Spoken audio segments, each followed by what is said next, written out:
This is Marcus South, aka Marty the Moth Martinez from Lucha Underground, and you're watching the Work Shoot Wrestling Podcast. It's gonna be fun.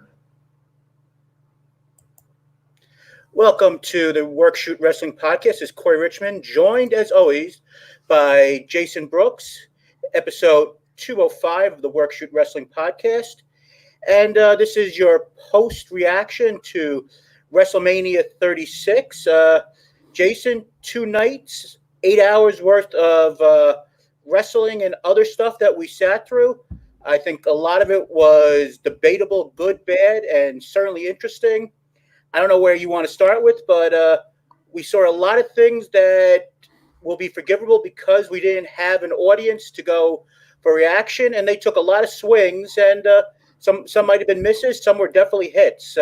What do you want to start with? Night 1, night 2? Do you want to start with John Cena finally put somebody over clean? Where do you want to go with this? I mean, I don't know, Corey. To me, we got to start with the Firefly Funhouse match, vignette, segment, gimmick, whatever the fuck that was. We got to start with that. So before I give my thoughts, I definitely want to get your thoughts on it. I think it was, that was one of the craziest things I've ever seen in wrestling. The Boneyard match was crazy too, but in a different way. I thought the Fire Funhouse match was more creative in certain ways, but I'll let you talk. Let's talk about them both in one thing because they're both different, both cinematic. And I also want to talk about something that Triple H said about the idea that these kind of cinematic matches may become more the norm than the outlier. Not the norm as in like they're going to have a bunch of cinematic matches every Raw, but more that they're going to be more interwoven into what we see maybe every week or pay-per-views or what have you. But anyway, what's your initial thoughts on the 2 matches?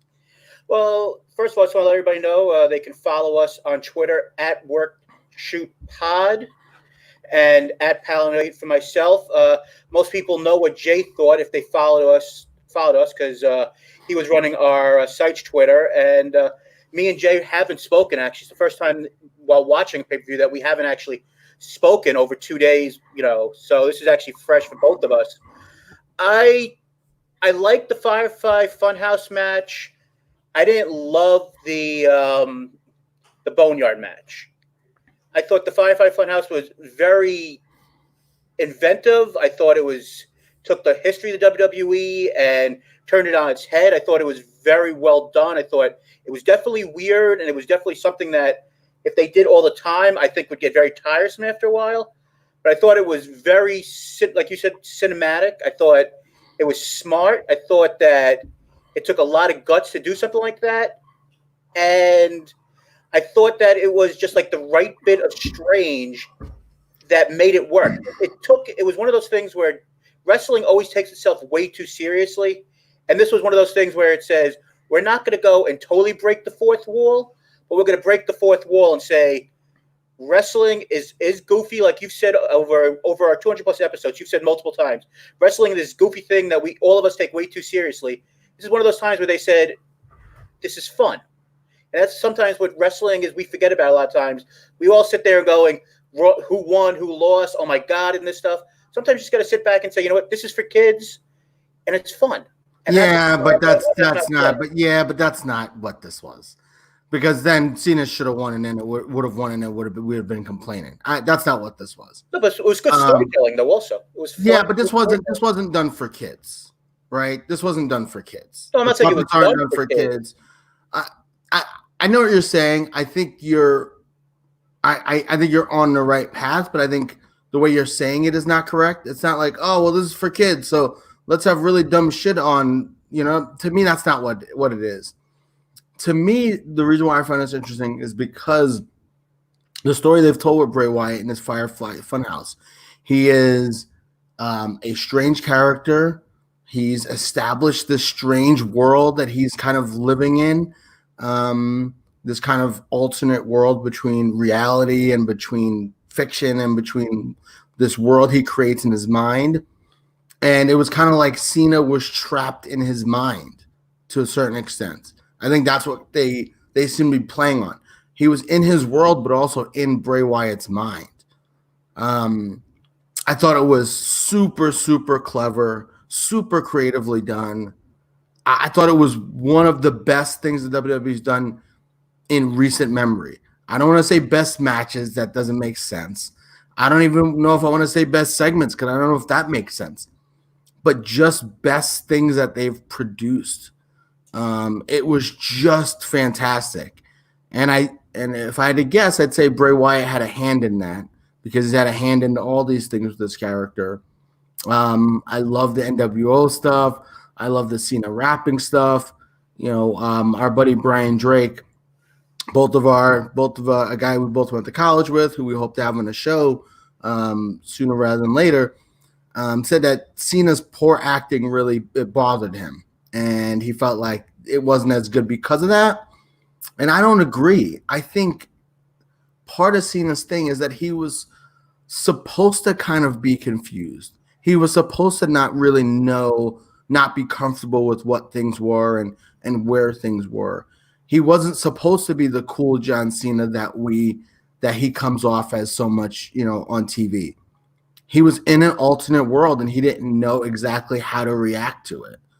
And so I think that's why one of the reasons why I enjoyed it so much as well. Cena's part in it, I just thought it was absolutely fantastic. I really did. I thought it was unbelievable. I don't think they can do things like this too often, though. And that's where I kind of agree with you. I don't think they can do things like this too often because Bray Wyatt established this alternate universe over months and months of TV. When did he debut with this character? A year and a half ago? 2 years ago? Like 7 months. I think it was like 7 months ago. Because he won the title back in Saudi Arabia, and the Fiend the Fiend's only been around for I think 8 or 9 months. I don't think it's been that. I think it's been longer than that. Because he's been doing the vignettes for a long time. Okay. But he didn't actually wrestle. The Fiend didn't wrestle for a while, but he did the vignettes for a long time. So whatever. Let's say a year. Let's say a year and a half. Whatever. That the Firefly Funhouse has been established. So this Firefly Funhouse has been established for a long time. That it's this weird thing. That it's this alternate universe. And so it's easier to put something, not easier, but it makes more storyline sense to put something like this together. The Boneyard match, I mean, whatever. But I don't know that they can do this every time. So we'll see. But I absolutely loved it. It was fantastic. It's the best thing WWE's done in a really long time. And like I said, it's something, but you agree with me, though. It's something that can't be done all the time. It's one of those things that you need to go and do occasionally. It's not something that can be done every single week. It will lose its flavor and it will lose, the uniqueness if it's one of those things where every Raw you're getting something like that. And I don't know if this would have worked in front of a live crowd, in front of a live crowd at WrestleMania in a stadium, them just sitting there for 20 minutes watching a video on the big screen. I think that I don't know if it would have worked though, I don't know. I mean, it would have been weird doing two cinematic things, which I don't know that they would have done. Maybe they would have. Maybe that was the plan all along. Two cinematic things with the live audience, I think, would be strange because what are we paying for? And flying all the way from Ireland to watch two things on the big screen. They could have done one of them, and maybe it wouldn't have gone over so great on WrestleMania. But now they're in another kind of way of doing things. So Triple H has really made it pretty plainly clear that they're going to start doing things like this on a more regular basis. So, so what'd you think about the Boneyard match? You said you didn't love it. Well, let me ask you this before I ask you why you didn't love it. And I noted this at Worked Shoot Pod. That's WROKED Shoot Pod. Why did people love this so much? Everyone on Twitter, and I've been on Twitter through the last 2 days, live tweeting, really getting in, talking to the audience, talking to different people, and it's been a lot of fun. But universally, what people love this. It was fine. I liked it. I thought it was fun. I thought it was entertaining. I did not mind it. I thought it was good. But to be universally loved, I was surprised at. Why do you think it was universally loved like it was? Because I think it was different, and kind of like what I said at the beginning of the show, that it was something that they took a risk and a chance on. And I think that people were so used to The Undertaker being broken down and being such terrible matches that they don't want to see anymore. And I think people are just so sick of seeing The Undertaker in matches that are just bad. And people, when you watch we've had this conversation. So this is about The Undertaker or the match itself? Because it sounds like it's about the match itself. I think it's both. I think it's the idea of this is a way that you could use The Undertaker, stretch out The Undertaker still being a special attraction for the next 4 or 5 years. I mean, the dream match, and people who have listened to the show in the past know my favorite wrestler of all time. I mean, currently he's not, but favorite wrestler of all time is Sting. The dream match has always been Sting versus Undertaker, the face of WCW versus the face of WWE. Now, in using this cinematic technique, both these guys should have no business of ever being in a ring again. But now if you do something like this, they can go and be in some sort of 10, 15, 20-minute, cinematic movie type of style, and it will work. You don't have to actually see these guys wrestle in a match. But I guess, but that's not answering my question. Everybody on Twitter loved this. Like, this was the best thing they saw all of WrestleMania. I understand what you're saying about The Undertaker and people like The Undertaker and stuff like that. And it, makes his career longer, and people don't want to see him go out there and struggle against Roman Reigns, that horrible match. Right? But still, to love it that much, I don't get it. Well, I mean, there was also a lot, and me and you both were big fans of the cutscenes in Lucha Underground.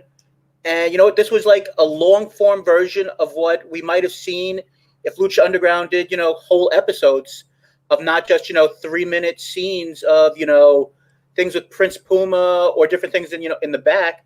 This was a full-fledged like fight scene of all the different things of like, a big budget. And I think it's the idea of what wrestling might be going to the next level. And it was something different of just sitting there watching guys, pretending, some guys, realizing there was no crowd, and other people sitting there still, trying to do poses to the crowd and doing different things where, forgetting that, trying to make it seem like the crowd was actually there when they're wrestling in front of nobody. It was something, I think it was a difference of pace. I mean, especially when, you had it took away maybe the bad taste in your mouth of seeing, a 2-minute. If you think about it, you had to combine 8 minutes of your 2 world title matches of the last 2 days. I mean, 2 minutes and 12 seconds for Goldberg and Strowman, and was the match that we just saw at the end of the night, the Drew match, was it 5 minutes in total? I mean, when your 2 title matches are 7 minutes maybe in total, I think that took away the bad taste in your mouth of Goldberg and Strowman. And I think that was a good thing to end the night on. I think everybody was like, all right, we got that bad taste of that shit show out of your mouth. And Undertaker looked cool. That's, and AJ, AJ was, quote unquote, he was buried, quite literally. But it was something that was different and cool. And I think that's something. I was just wanting to get your takes. And that's what I noted on Twitter, was that are people so desperate for something different that they loved it because it was something different? I think so. You know what I mean? My buddy Dugan, who's a kind of natural baby face, he kind of tries to come off as a heel, but he's not, because he kind of likes everything that everybody else likes, and he was like, "Oh my god, that was great," when he usually buries everything. And I was like, "Yeah, no, it wasn't. It was good. It was fun. It wasn't the best thing in the world." So it was just interesting, but definitely an entertaining match. Definitely thought night 2 was better than night 1, but we can get further into it. Yeah, and I guess last thing on these 2 different matches, I think one of the things that worked really well in the Funhouse match was, I think it was shorter.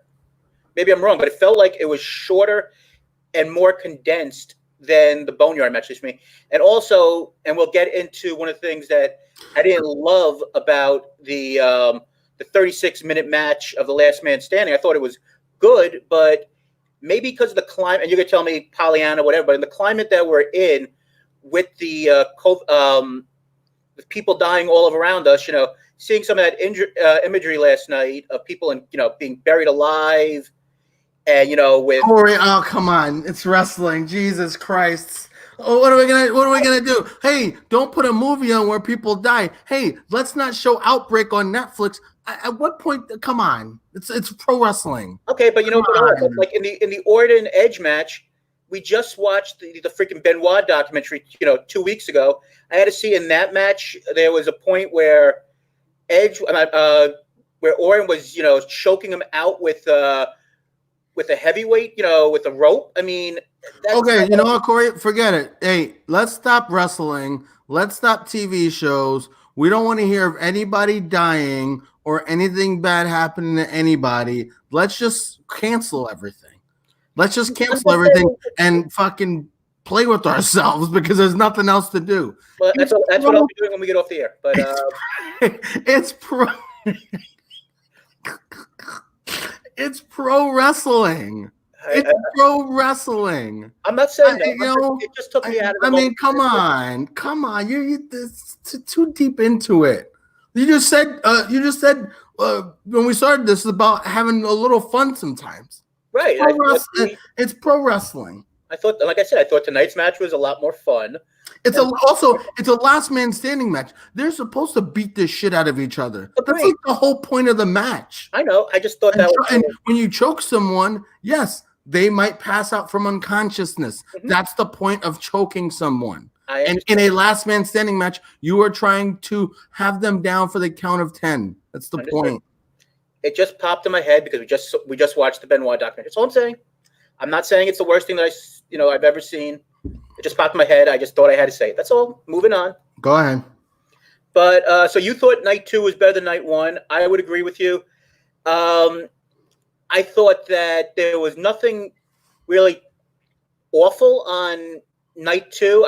I do think that things on night 1 didn't need to be on the show. I mean, I thought that some of the endings of matches on night 1 were a little rushed, especially on a tape show. I mean, we're going to go back and forth, guys, a little bit here, but I mean, like the Becky Lynch, Shayna Baszler match, I felt kind of just ended out of nowhere. I mean, I understand the storyline of Shayna Baszler, and like all of her WWE losses have all been where she has the choke on, and they basically reverse it to get her quick pins with her shoulders on the mat. I understand the story they're telling, but it just felt like it came out of nowhere. So so those type of things were a little weird to me. I really liked the Ziggler Otis match. I thought that was good. I think that's one of the best stories they've been telling in WWE over the last couple months. Besides the Edge Orton match, the Edge Orton match was like 10 minutes shorter. I think that would have been one of the best matches I've seen. It started off really hot, and then it kind of like after they were in the weight room and they were doing that. I think that's when it was like, okay, they're doing stuff. Then they went to the office, and that was one thing. And then the match really slowed down. It really slowed down. And I think they should have cut it a little bit shorter, but I don't think it was bad. And I don't. Those guys really worked hard, and so I don't like to say a match was bad because I don't think it was bad. I just think it was too long. I don't think it was bad. It was so long, and I'll give them credit, especially when having a show edited. When it was pre-taped. The fact that they went right to the 24/7 skit was the perfect thing to do to give the audience, 10 seconds to go and take a deep breath, and then having the Street Profits match, I thought was the right thing to do. By the way, we're talking about whatever you're worried about, society and life and pandemic, whatever. And there were an awful lot of people in that 24/7 segment. More than 10. There's like 15 people in that segment. I mean, hashtag social distancing. Good point. Yeah. So anyway, do we want to cut this up into 1 night, 2 night? What do you want to do here? Do you want to go over each match separate individually? We can go night 1, night 2. All right. Let's start with night 1. All right. I thought, like I said, overall. By the way, some of these matches, I'm not going to have a lot for you. Elias and King Corbin, Jesus. That did not need to. You know what I'm going to say about that match? It was eight. It was like 8.5 minutes long. I would have eliminated that match, have that on a SmackDown, and I would have added, 4 minutes of that match to the women's match. Would have added another 4 minutes of that to the IC title match. Yeah, but you also want people to get their moment, and Elias he hasn't won a match in God knows how long, right? So I think the idea was to give him a moment. So, but why did his match have to be? Why did his match have to be longer than the women's title match? Why did that match have to be long? I think it was actually either the same amount of time, but longer than the IC title match. Yeah, I don't understand why they gave it 8 minutes. They gave all those matches like the same amount of time. It was in the beginning of the show was strange. The tag match was a little longer, but then those other matches started to be like, those other matches were like 8 minutes, 9 minutes. Every match was the same. I don't understand it. No one cares about Corbin, but whatever. Anyway, let's just keep going. So, like I said, I thought the women's tag match to start off the night. The first match was the kickoff match. I thought that Cesaro and Drew Gulak thought it was a fun little 5-minute match. I wish that was on the main card and the Corbin match was on the pre-show, but they had a nice little match. I don't know if you got a chance to see the pre-show match or not, but I did. I actually did not. I didn't even know I didn't know they were having a kickoff show match. I would have watched it, but it was 5 minutes. Cesaro won with the UFO, which was his move where it's airplane spin with no hands. It was a cool little finish. I thought they wrestled, a good match. Like the women's tag team title match, I thought was good. It wasn't perfect. Watching it, maybe you'll disagree with this, but do you watch this and think that Kairi Sane may be going back to Japan sooner than later? I know there's been rumors that she might go back to Shimmer at some point, but I don't know. Watching a match doesn't tell me anything. I have no idea. Obviously she just got married.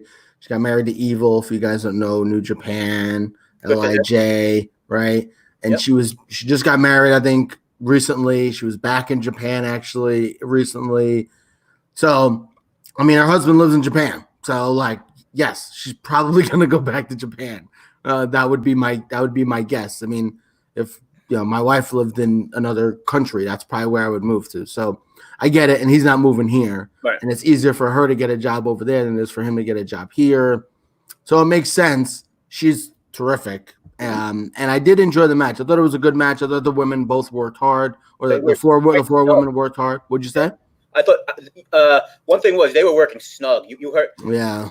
They were not. They were, and I thought I enjoyed the Kabuki, and I said this on Twitter. I enjoyed the Kabuki Warriors' energy. They had a lot of energy throughout the match. They were yelling in Japanese. I love when they yell in Japanese. It's one of my favorite things. They're just yelling in Japanese and bugging out. And Asuka's really stood out. I know Brian Drake thinks Charlotte's the best women's wrestler in the WWE. To me, Asuka's right there or above her. I think Asuka's just unbelievable. But no, I thought it was a fun match. I thought the Kabuki Warriors brought a lot of energy and made it a fun match to watch. Yeah, and like I said, it'll be interesting to see what they do with the titles going forward. Will they do anything with them? Well, that's the problem. Who will when will they defend the belts? Yeah, that's the problem with these belts since they've come to existence. You had Sasha basically, not since they came into existence. After Sasha and Bayley lost, because when they first won, they were wrestling on the different shows, and after the Iconics won, then it became a joke. Yeah, and then Kairi got hurt, so they didn't defend him for a little while. Now she came back. They lost him. It will be interesting to see how they're supposed to be the title. They be defended in all three brands. Hopefully, they get defended. But who knows? Let's hope that they get defended and they do something interesting to them. I thought the three-way ladder match was really well done. That might have stole the show in multiple ways. If it was in front of a crowd. One thing that I loved about it was the fact that you almost want to get some of these guys, just like they do in baseball, where they have these guys mic'd up. The Uso, I guess it was, I don't know if it was Jimmy or Jay. I think it was Jimmy who was. Well, who else was confused? Michael Cole. He just kept calling him the Uso. And Michael Cole is He didn't know whether he was Jimmy or Jay, so he knew he was Jimmy sometimes, and then other times he called him the Uso. so yeah. But honestly, to be honest with you, I've been watching wrestling for years. They're one of the best tag teams of all time, and I don't know which one is Jimmy and which one is Jay either. So I mean, whatever. Yeah, at some point, they'll figure it out. But I did think that was cool, the fact that when you actually heard what they were saying, and Jimmy was, I think it was Jimmy. He was very funny, and some of the stuff he was saying in the match. So I thought that kind of worked. But they all worked really hard. I thought the ending to the match was a little goofy with the idea that all three had it, and then all of a sudden they pushed off Morrison and he keeps the title. I thought it might have been a little bit more inventive if maybe Morrison fell off and they both had the titles, and maybe you had to do a little storyline where the two of them maybe were taking champions together, and they had to figure out maybe a way to work together maybe for a little while. Yeah, that'd be interesting. That would have been interesting. I think that would have been interesting. I like the match. I actually thought it was better to be a three-way than it would have been if it were a tag team match, because I think when it comes to that many guys in a match, then you're really doing spots. You're just doing spots. Mm-hmm. And I think it becomes, with no audience there, again, a little too choreographed. It looks a little too fake. So I really like the idea that there were only three guys in there. And they did a hell of a job. And I mean, three tremendous athletes. So we thought that would be a lot of fun, and it definitely was. I agree. Like I said, not sure where I'm guessing Morrison and Miz will move on to what? I guess the Heavy Machinery, because that's the only people that weren't in the match. Well, we also don't know if they're going to do shows after this. I mean, that's kind of that's like a whole nother can of worms. I think we talk about what some of these teams are going to do after, once we figure out what the hell's going to go on. But I mean, maybe Heavy Machinery, maybe they don't have a show. I mean, I don't know. I don't know what they're going to do with them moving forward. But they're definitely establishing Miz and Morrison as strong tag champs. They won an Elimination Chamber. They won the ladder match. Those are two big wins for a tag team, which you don't usually see. So they're definitely establishing them as a strong heel tag team. So we'll see what they do with them moving forward. Intercontinental title match: Sami Zayn versus Daniel Bryan. I guess the best thing I could say is that I wish this match took place, 5 years ago, when these guys were, 5 years younger and five years less wear on the tires. I think that for the story they were telling, I thought it was good, but I just wish that, these guys were still in their prime. I think if it was 5 years ago and Sami Zayn was this character, it would have been the same match.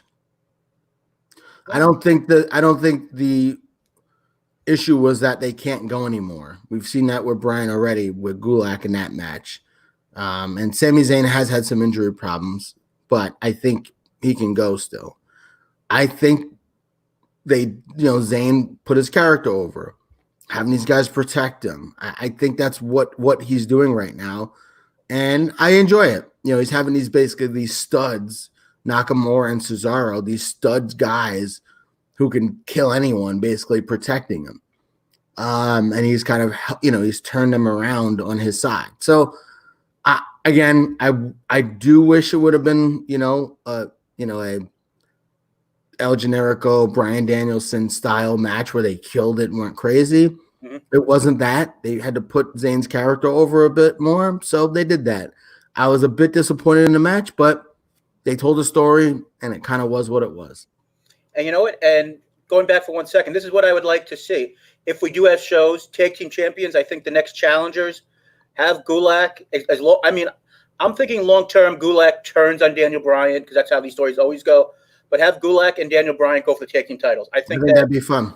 I think that they would be, and anytime Bryan and Miz are in a match together, they always have good chemistry, especially with storytelling. So I think that they could be really interesting. I agree. I think that'd be a good way to go. I would enjoy that, because I can't take the Usos in New Day going for the titles anymore. Someone different. Yeah, Kevin Owens and Seth Rollins. I thought they had a fun match. I thought it was a good storytelling match, and I think that these guys mostly aren't done. I think that now that Samoa Joe is cleared from suspension, if and when they do more shows, I think he'll most likely somehow get re-involved with this. I mean, the injury of AOP and Buddy Murphy. Buddy Murphy being sick with the under the weather most likely led to some things most likely changing, maybe within the match, possibly. It's maybe outside interference, maybe some things which mostly made it a better match. But I think this I don't think this feud is over. I know a lot of times WrestleMania feuds end, but I think there's mostly more to go. But I think the two of them had great chemistry, and I think that due to the fact that both of these guys came from the Indies, just like couple other guys, right, just like Sammy and Brian, I think they were able to go and be better with the no crowd situation than maybe others because they were used to working in smaller crowds and crowds that when there was basically nobody there. But, they're also terrific pro wrestlers, yes. Right? And so they had very natural chemistry. I don't know how many times they wrestled each other in Ring of Honor, but I wasn't really watching back then so much, so I'm not sure. But they really had a really good chemistry from the get-go. I enjoyed that match. That was one of my definitely top couple favorite matches I enjoyed of the night. And I'm looking forward to those guys going at it again. Hopefully there'll be a crowd at some point. We'll see.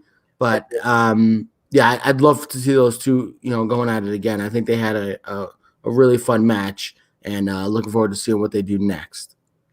By the way, Rollins with that attire. Oh my gosh. With the white robe and trying to look like Jesus. Oh my God. It was oh my God. If you're a religious person, that may not have been for you, but I thought his ring attire was tremendous. So it's one of the first times wearing white I think he's lost. So I mean, usually when he wears these white outfits at WrestleMania, he usually wins. So well, he usually wins at WrestleMania. Yeah. So. Even when he lost in the past WrestleMania, at the end of the night he won the world title when he cashed in, the Money in the Bank against Orton that year. Exactly. Now I know you've never been a huge fan in ring of Shayna Baszler, but I think you'll agree with me that the finish wasn't great. But would you say this was maybe not her best match in WWE and NXT combined? But the match with Lynch, I think might be her best match she's had. Really? You didn't like? I thought it was I didn't love the ending, but I thought it was a really good match for her. Her best match? I thought she had some really good matches with EO. Okay. I thought they had great chemistry. That cage match and the other match, I completely disagree with you. Wow. Okay. Yeah, I completely disagree. No, I think I don't. No. You don't. You're not listening. You don't listen. I think Shayna Baszler is a very good pro wrestler. Okay. I think sometimes her matches have a little bit of a formula to them, and so they can be, kind of methodical and kind of formula.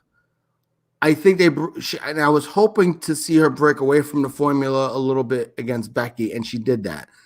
I think it's hard to have that kind of slow, methodical pace when you don't have anybody in the audience. There's no emotional investment, and then so the heel is beating her up, the heel is taking her time, then the baby face starts rising up and the crowd starts rising up with her. We didn't have that because there's no crowd. So they had to have a faster pace style, and that's the train in the background. So they had to have a faster pace style, and I think they did that. So I definitely enjoyed the match. I thought it was a solid match. Don't think it was as good as Ripley Flair night 2. Oh no, definitely. But I do think it was a good match. I definitely don't think it was Shayna's best match. Absolutely not. I think she's had the best matches with EO, for sure. She's definitely brought the best down in her. But no, definitely a solid match. And the thing is, so what is it? Nia Jax? That's who they're bringing back. I guess it's gonna be Nia Jax, the person who busted her face last time. And who else would it be? Well, I don't know. We could skip to night 2 for 13 seconds and go back to it later on. But we had some woman named Bianca Belair who. Yeah, but she was beating up Zelina Vega. So maybe that's going to be a feud. But she's on the Raw roster now, right?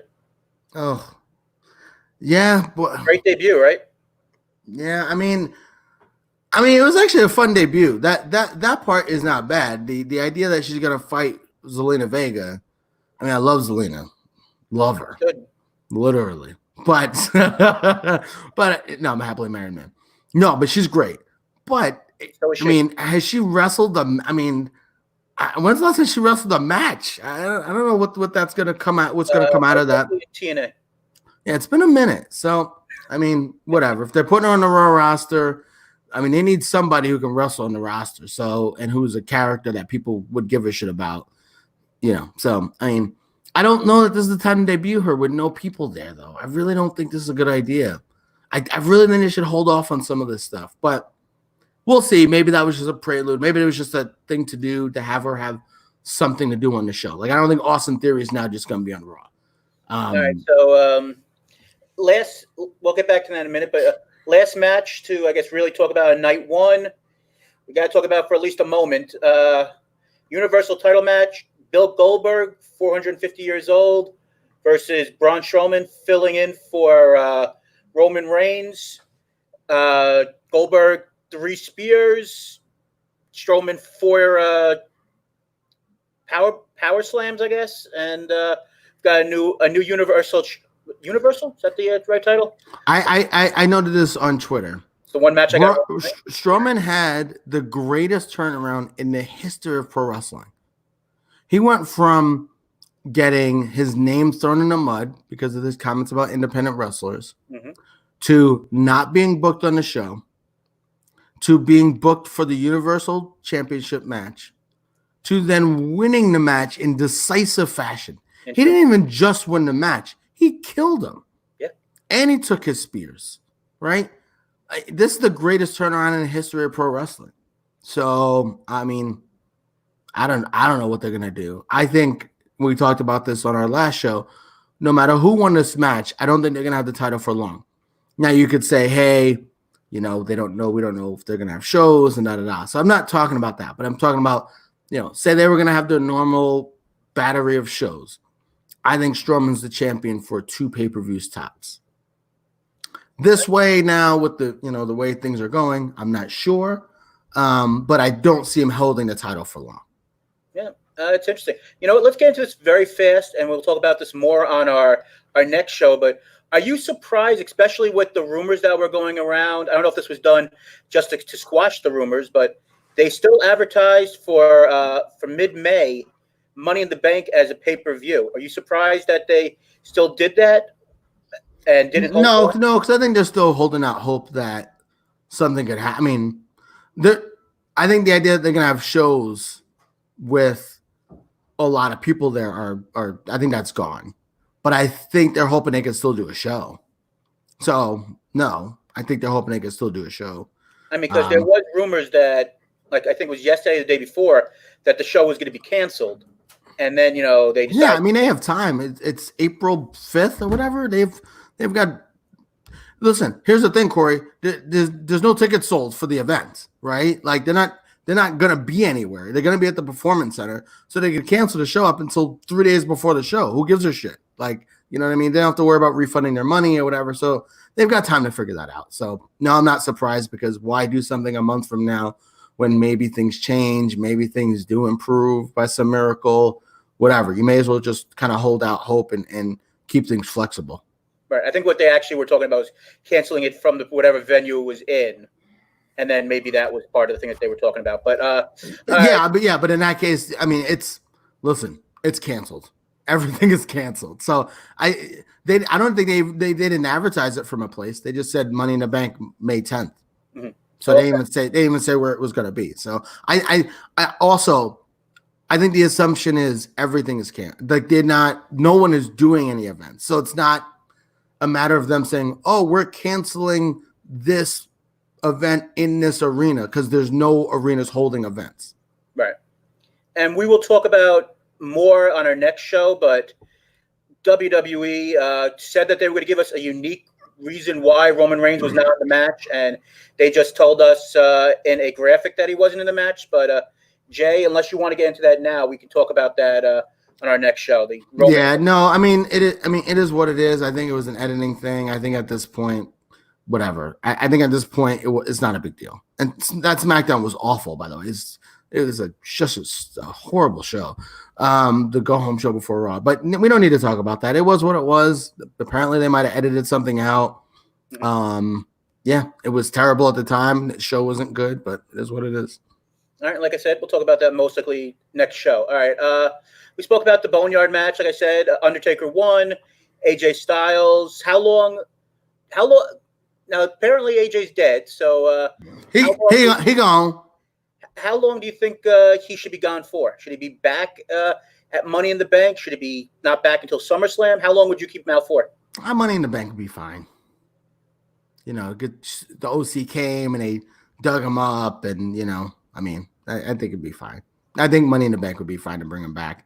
Who knows? They might bring him back Monday would be stupid, but WWE is known to bring people back in kind of crazy time frames. I think Money in the Bank would be a time for him to come back. How they explain him coming back after being buried alive, I don't know, but they'll figure something out. And the only thing I guess is, were you surprised we didn't get any Michelle McCool at the show because they mentioned her so many times? No. She's a woman. No offense. I mean, there's a woman world champion in Impact, but is she going to come out and start beating AJ up and do the Styles Clash? Like, that doesn't make sense. If AJ had like a female wrestler who was helping him, maybe, but it didn't make any sense. Gotcha. All right. Let's talk about night 2, which you thought was a better show, which I think I would agree with you on. I don't think you most likely knew there was a kickoff for the second night either. No idea. No idea they were doing a kickoff show. I knew they were doing the hour-long kickoff show, but I never. I mean, listen. You asked me how many times I've watched these kickoff shows. I almost never watch kickoff matches because they're kickoff matches. And for the many who follow us on at WorkShootPod, you will now know who does which tweets and who reads whose tweets, because I actually tweeted out that there was kickoff show matches. But did you tweet about the kickoff show match? Yeah. No, like you tweeted that it was a good match. What did you tweet about it? No, I tweeted that they were actually happening. Oh, well, who cares about that? Well, who cares about that? That's pointless. Go ahead. Liv Morgan defeated Natalya. It was like a couple of minute match. It was fine. And folks, that's why I don't care about kickoff matches. You just recapped it in 15 seconds. Go ahead. She was worth a $9.99. But so let's get into some of these matches quickly. Aleister Black versus Bobby Lashley. It was there. Actually surprised Bobby Lashley was allowed to compete due to the fact that he had just come back from, I believe, from Africa on a goodwill tour. And, we basically were closing the country from anyone who was overseas. And I'm surprised he was there. I was expecting that he might be one of those guys that maybe got replaced that we just didn't hear about. But Aleister Black stayed on the winning track.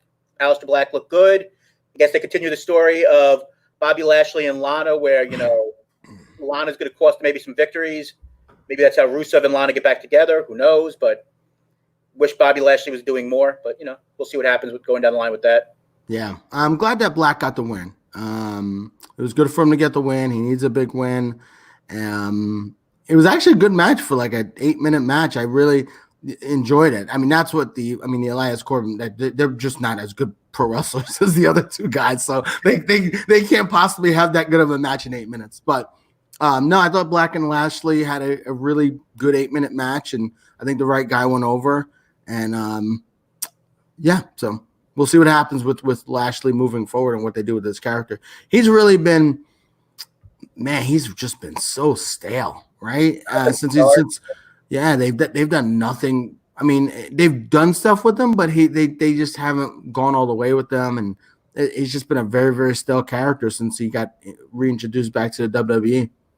And for those who listen to us and the other major show on the FAMDU network, who will listen to mostly next week of the following week's episode, they'll understand this reference of me being sometimes too ethnic, but and not because all three members of are African American, but as we spoke about in the past, this is just like Cedric Alexander, Lashley. They should all be part of the same group that MVP wants to start as a stable of guys who just are not being used. And just, being these badasses who are just great athletes just need a new start. I mean, Yeah. Prince Puma, and I'm not Prince Yeah, Puma. yeah, I definitely think that those are. I think that's something that we should talk about on our next show. I think that's something we should table for the next show. But I agree with you. They need to do something with them. But we'll talk about that in the next show. Otis and Dolph Ziggler. I love this because of the story. Like I said before, I think this, besides Randy Orton and Edge, I think this is the best storytelling, long-term storytelling WWE has been doing over the last couple of months. It's one of the only reasons, besides The Fiend and the Funhouse, to watch SmackDown every week. And I know there aren't many reasons, but the stuff that they've done with Mandy and Otis, and to a lesser degree Dolph Ziggler. Has it been like this amazing? It sounds like it's a pretty basic wrestling story. Like, right, the unattractive guy likes the girl, then the girl kind of likes the guy, then the good-looking guy swoops in. I mean, it's fine. I mean, the story's been it's a story. Yeah. I think you're like, oh my god, this story is so great, but like, they had a story, which a lot of these feuds don't have. That's so I think it was so good, but it wasn't. But that's not the same thing, right? A story, because they don't have a story, doesn't mean it's this amazing story because the other matches don't have stories. That doesn't make this story better. It just makes it like, oh well, it's good that they have a story. But I've kept track of the story these months too. This is no Edge Orton story. This is no Daniel Bryan Bray Wyatt story. It's even Cena Wyatt. It's great, but I don't think Cena Wyatt's been anything special over the last. I think a lot of stuff has happened. They haven't had a chance to tell the story because of everything that's going on. But you could see that Firefly Funhouse match, how they told that story of their feud. Anyway, I think it's a very basic wrestling story, which I think was fine. I think it was a fun, basic wrestling story. I think you hyping it up as this great story, I completely disagree. But I think it was fine.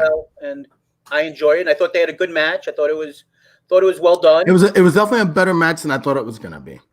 It was definitely a better match than I thought it was going to be, for sure. I agree with that. And like I said, I want to see where this goes with Otis and Mandy and where things go. I mean, I think it's something that will be interesting as time goes along to see how long it will be before, Vince just decides, okay, I'm tired with this and I'll just forget it ever happened.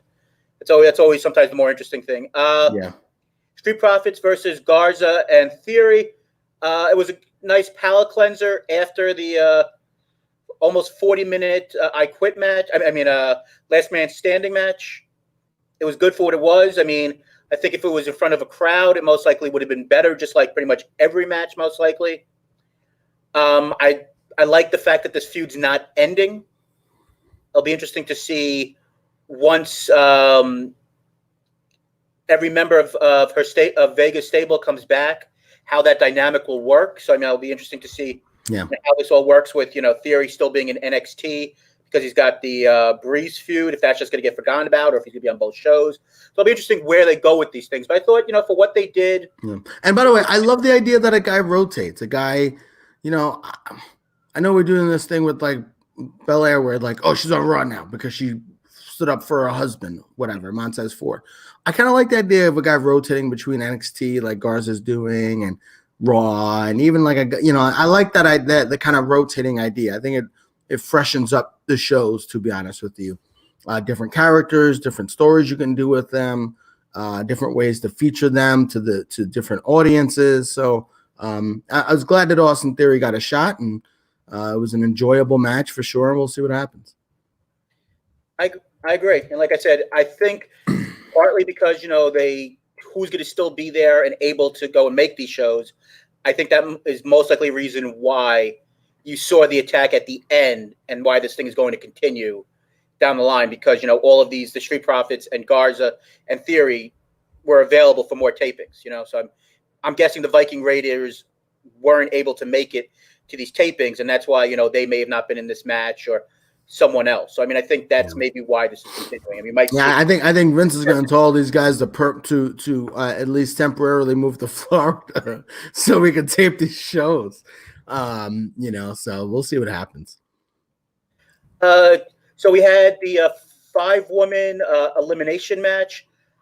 I thought it got better as it went along. Yeah, I thought that was a fun match. I was really expecting the worst, but I liked how they all did their moves from the top rope on Tamina.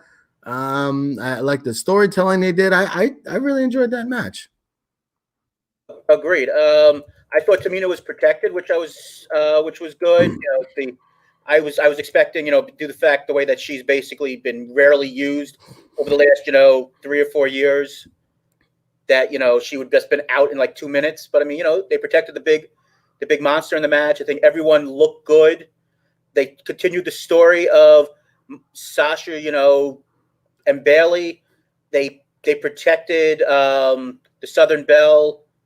Naomi, of all the people in the match, I think Naomi was one person who didn't felt like they got fully protected. Yeah, but they could. But if on Friday night they're like, "Oh, Naomi's going to go for the title," people will be like, "Oh, okay, maybe she'll win," right? Like I think they could do anything there. I think they're going to continue this Sasha Bailey thing. Yes, they had. Someone noted on Twitter, "Oh, this is it. They're not going to do a feud with them now." I think this is a slow build to having them do something eventually. Yeah, maybe SummerSlam, maybe maybe Sasha wins Money in the Bank and then has to figure it out. Yeah, so I think it's going towards a slow build, but I enjoyed that. Now I do bury Lacey Evans in terms of an in-ring performer. I think she's great on the mic. I think she has a lot of work to do in the ring, but I really thought like she did a pretty good job in there when it was just her and Bailey toward the end. I thought it was, who knows who could win the match, and I thought it was a good end to the match there. It was very fun match. Agreed, and like I said, it's something that like I said, everyone came out looking good, and that's what you want in these type of matches. The other women's match, the first match of the night that people named Jason saw, NXT Women's Championship match, Rhea Ripley versus Charlotte. The match that I think was the biggest surprise of a winner and a loser. I think most people thought that Charlotte was going to be passing the torch in this match. Come on, not when we gotta put her over. We gotta put Charlotte over. It's WrestleMania. It's interesting. I mean, it was an excellent match. I thought they had excellent storytelling. I mean, I think Rhea really did a good job with putting over the leg, and I think that they worked really well together. I mean, I wouldn't mind seeing this match again at some point. I'm wondering how long Charlotte will be in NXT, because of her star power. Do we see the NXT title defended on Raw every once in a while? I don't know what they do. I mean, I put up the GIF or GIF, whatever we call it, on the Workshoot Pod, where I thought, before we saw Bianca later on, I thought the show should mostly open with Bianca saying, I'm here, let's go. Because, my thing on the show last couple of weeks has just been, I don't know why Bianca wasn't in any of these NXT, qualifying matches for the ladder. And I guess we know why. It's because she had her, 4-second moment on WrestleMania tonight. But thought they had a great match. I would have gone with Rhea Ripley, but I guess Charlotte's star power, and I guess she'll be facing either Io Shirai or someone else coming up in NXT. Yeah, so a couple of things. One, my favorite match of the night. I thought it was favorite match of both nights. Really? Okay. I thought it was a great match because the match felt more like a fight than a match. It felt like these women wanted to beat the shit out of each other. I mean, they were hitting each other, yelling and screaming, and it felt like a fight. And I like matches that feel that way. Not every match can feel that way, but I enjoy it when the match isn't like this kind of always this choreographed thing that where you're doing your move and I'm doing my move. I mean, it was a little choppy. The match was like a little choppy in some certain spots, but I really, really enjoyed it. It was definitely my favorite match of the two nights.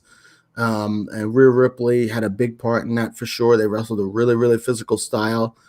As far as Charlotte going over, I mean, every time she goes over, she's the Roman Reigns of the women's division, except she is a much better performer. I mean, she's a fantastic wrestler and in the mic. But God, every time she's got to win, like, it's like maddening. Now, here's the issue. She beat Ripley. Right. She beat Belair. So I guess Belair's gone. And she beat Ripley, who's still there. Now, is she going to go against Io Shirai? Is that the next person? Candice LeRae.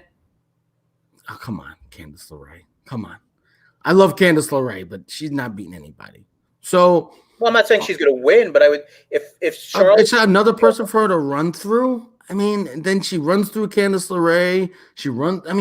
Who's going to beat her on the NXT roster when she beat the top two women on the show? Io? I mean, listen, you know how I feel about Io. But are they going to put her over? They know they don't like putting her over against Japanese wrestlers. We already saw that, right? So, I don't know. I just don't know where they go. I do know that whoever beats her, it's got to be on a takeover. It's got to be, it can't be on the first match of a Money in the Bank pay-per-view. It's got to be a big show, in my opinion, or a big spot. It could be a takeover. It could be something like that. Whoever beats her, it's going to be a big deal. I do agree with that. It's going to be a big deal, whoever beats her. I assume she's going to have a rematch with Rhea Ripley. She'll beat her again. And where do you go? Where do you go? I think, so it'll be interesting to see what they do.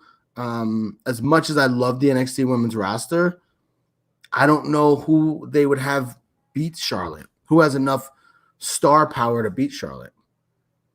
I mean, I would go, like I said, I would most likely I think the thing is, how long do you want to keep the title on Charlotte? And do we think when you have the fact that, yes, we spoke about this last week and we'll move on from this very, very quickly, but where they've been going head to head with AEW for about 16 weeks or something, I guess now. They've only won, I think, twice. Do they feel that she is that big of a difference maker that people will go and watch NXT to see her? Will the female fans or the female, women's revolution, all that stuff, give women a chance, all that stuff, will they go and watch her on Wednesdays? And is she a big enough name that people will watch? I think they advertised on one of those Wednesdays and they still got killed in the ratings. Right. So I don't think so. Maybe they just want to shake things up. Maybe they think if she's there every week and everyone knows she's there every week, that might draw audience in. But I'm not sure. I don't know. It could go either way. I'm a little disappointed that they did ever win and that they feel like they need to have her win the title. But also, the other thing that you could say, just playing my own devil's advocate, is that what the hell is she going to do on Raw? She hasn't beat Becky Lynch. She can't beat her anymore. And then SmackDown, she's beat every one of them twice on Sundays, right? So who's left for her? And I think that's part of the reason why I haven't liked this WWE booking of the women in general. Sasha's a 4-time champion. Bayley's like a 4-time champion. Charlotte's now a 10-time champion, 5-time champion. I can't even keep them straight, right? I think Becky's like the only one who's not like a 5-time champion. I think she's only won it a couple, maybe twice. Yeah. But she's the most established person. Yeah. And that's where these goofy title changes all the time are just bad. So I don't know. And that's the issue, right? When they have not done a very good job of establishing the women in the division other than the 4 horsewomen. They really have struggled with that. And that's one thing I think maybe that's a long-term thing that we can talk about, in upcoming episodes. But, what else are they going to have her do? They have to get another one of these women over.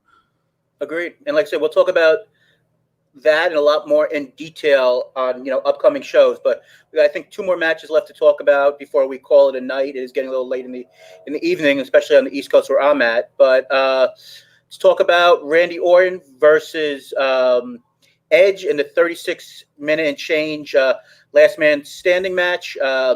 I thought the match was too long. I thought it was quite good at points. It was a blood feud. The promos going into it by Orton and Edge were phenomenal. Like I said, the only thing they could really say about, besides that one spot, that reminded me of the Benoit thing, which we're going to talk about, is the idea that the match was too long. I thought, as an overall thing, I thought they worked really well together. And I guess the other thing is that if we hadn't seen the Ciampa Gargano destroying the Performance Center like 2 weeks before, it would have felt a little bit more special. The idea of going through the whole entire thing and seeing them like throwing the whole entire place into shambles. Well, that's going to be an interesting thing too. What do they do with the Performance Center once we have blood feuds like this? And the Performance Center is not that big. Right. We're going to do this every time, going all over. We're going to see so that creates a whole nother set of problems. I thought the match was fine. I thought it was. We talked about it before. I thought it was too long, but the right person went over. Some of my predictions actually were pretty good here. Yeah, so I did think Edge would come out with the win. I think he had to win the match, and I liked the finish. I like how they started the match. I liked like the first 10, 15 minutes, and I really enjoyed how they ended it. And I think they should have cut the other stuff out. If that would have been a 20-minute match, I think it would have been great. Yeah. So, just a little bit too long. I mean, what was it? Brian Fritz from Between the Ropes, I believe it was, said you could have basically almost watched the Boneyard match twice, and that was basically how long this Last Man Standing match was. Cut a little bit of this match, and it would have been fine. That's all you have to say. So let's quickly the WWE Championship match. Brock versus Drew. Well, the first thing I'll say before I'll let you do your spiel, but sure. Lesnar does not work by the hour. Does not get paid by the hour. Sorry, I fucked it up. He does not get paid by the hour. Yeah. Just like the other world title match the night before, like I said earlier, these matches aren't long. It's basically big move, finisher. It's over, and I don't know if maybe the masses want to see that, but I know Brock can still wrestle. I mean, is Brock just? Well, no, we know he can still wrestle. I think when he wrestles smaller guys is when his stuff comes out. I mean, he wrestled a great match against AJ. He wrestled a great match against Daniel Bryan. The Mysterio match wasn't half bad, so he can still go. But it's almost I don't understand how. I don't understand really what that match was. I don't understand why they had 5 power moves and that's then that's it. I don't really get it, to be honest with you. I don't know. I'm glad Drew won. I think the right guy went over. I'm glad he's a champion. I think people will get behind him as a champion. Is he a draw or whatever? I mean, I don't know. I guess at some point. What'd you say? We'll find out hopefully at some point. Yeah, is he a draw? I don't know. Cena kind of came out and basically said like no one's really a draw, which I agree with him, more agree with him than disagree with him. That's why he's still wrestling.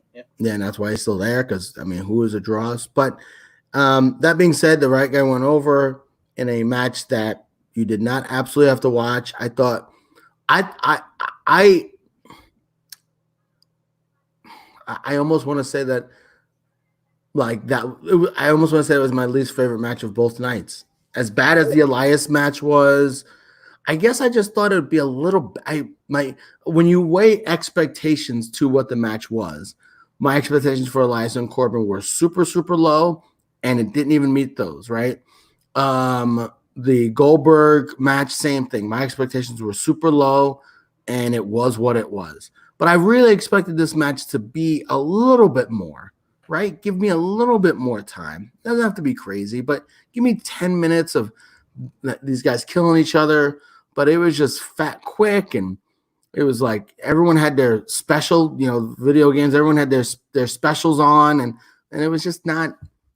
I don't know. And there was no, emotion in it. There was no drama. It was just like finisher, and then that's it. It just wasn't. There was no.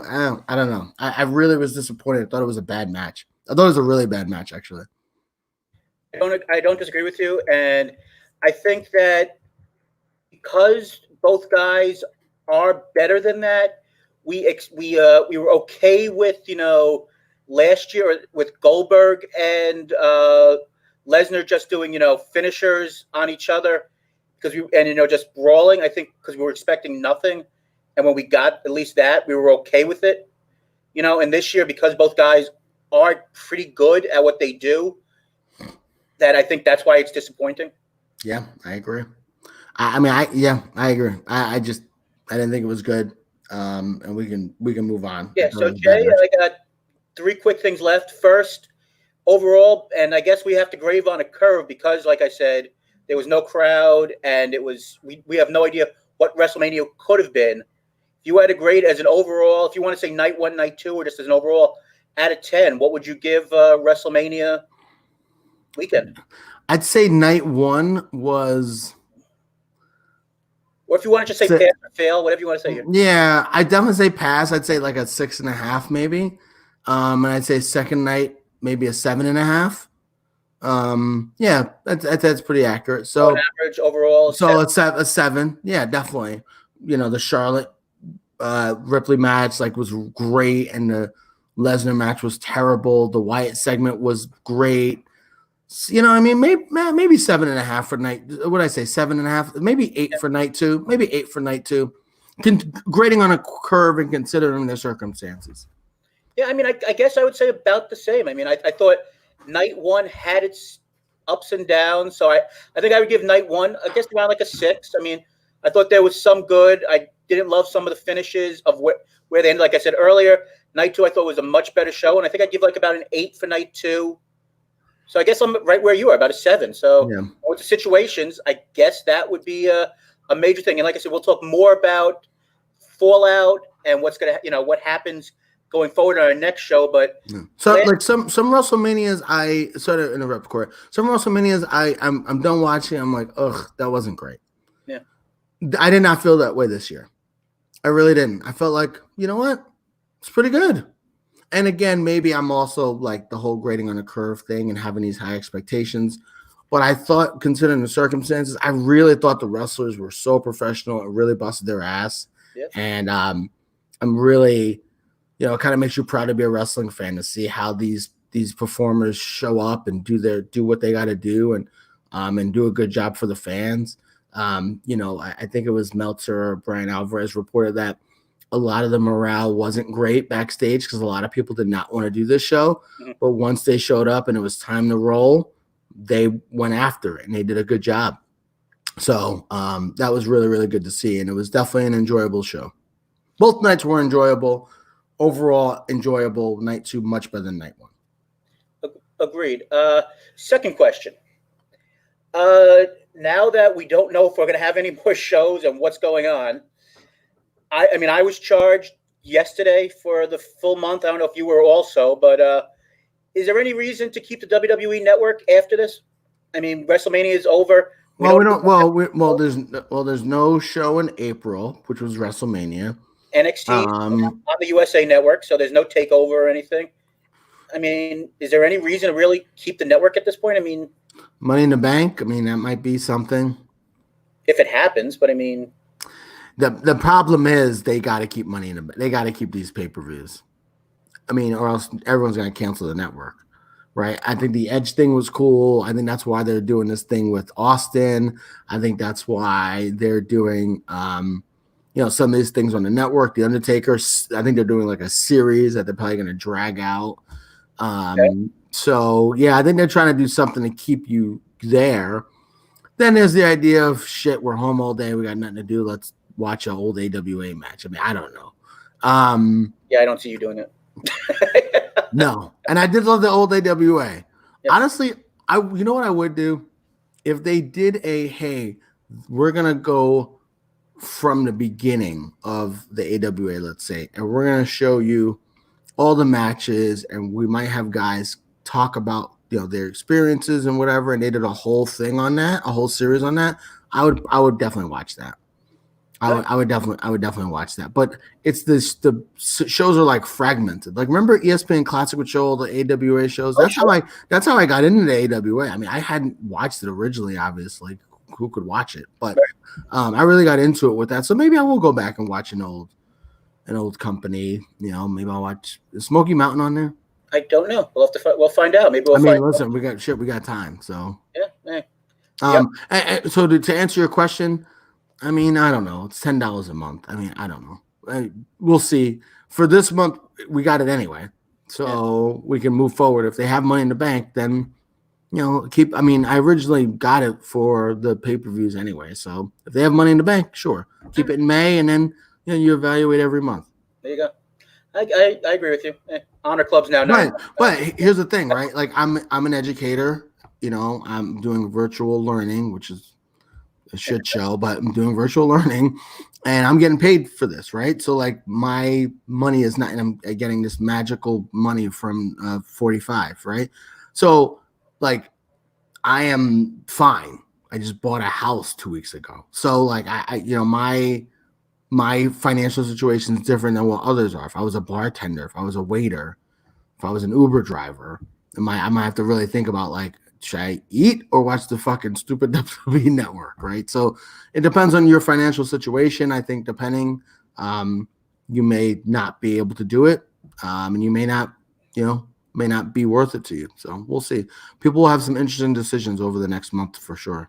Absolutely. And the last one, and I'll just quickly say, and the reason I brought it is because, like I said, if I had been charged before April 4th for the WWE Network, and my subscription was up like in the 8th or the 9th, I would be cutting it out until I knew that Money in the Bank was actually happening. So yeah, so we'll see.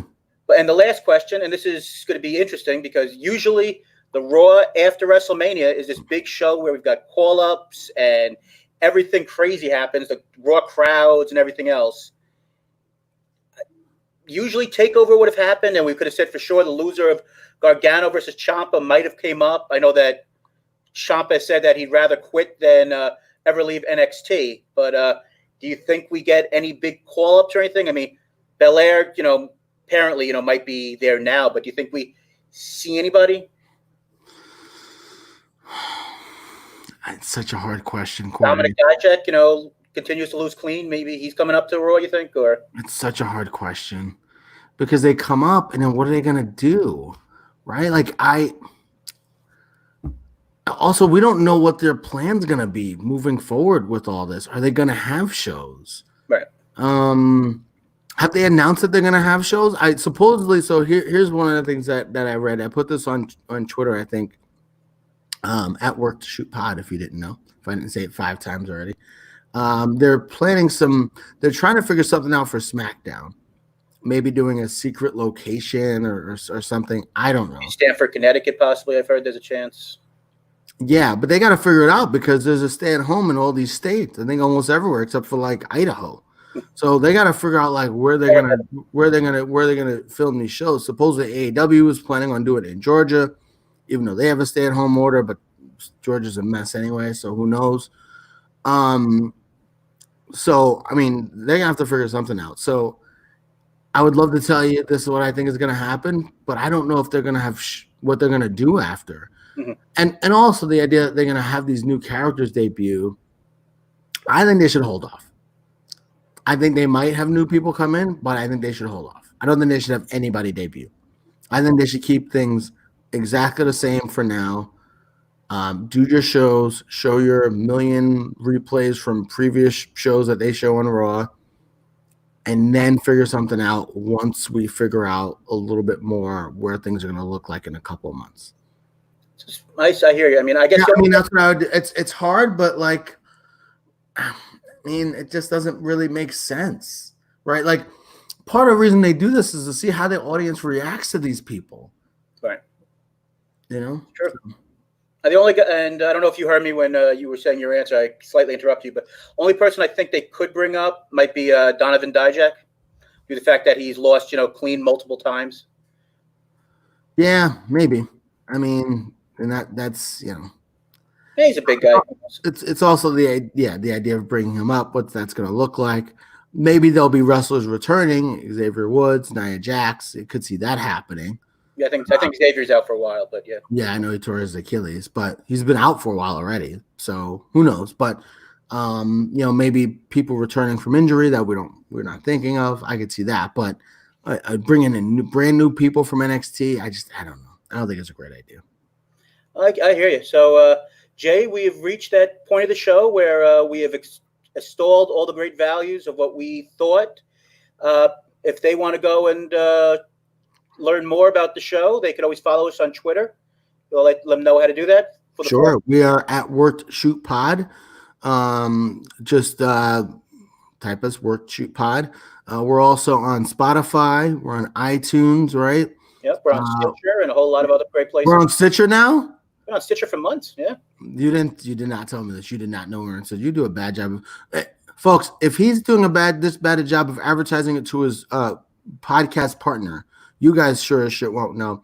I'll put all this stuff out there. Stitcher, iTunes, Spotify, Worked Shoot Wrestling Podcast. Very cool. And I'm at Palinate08. Also, who's mentioned on the show, Brian Drake. You can check out his podcast, Fantasy Football Hustle. And please subscribe to his YouTube page. They're trying to get to 1,000 subscribers. He mentioned that. We're hoping to have him also on the show. You can follow him on Twitter at Drake Fantasy. Brian Drake, friend from college, does a great job. And also, of course, follow You Don't Know Jackie every Wednesday.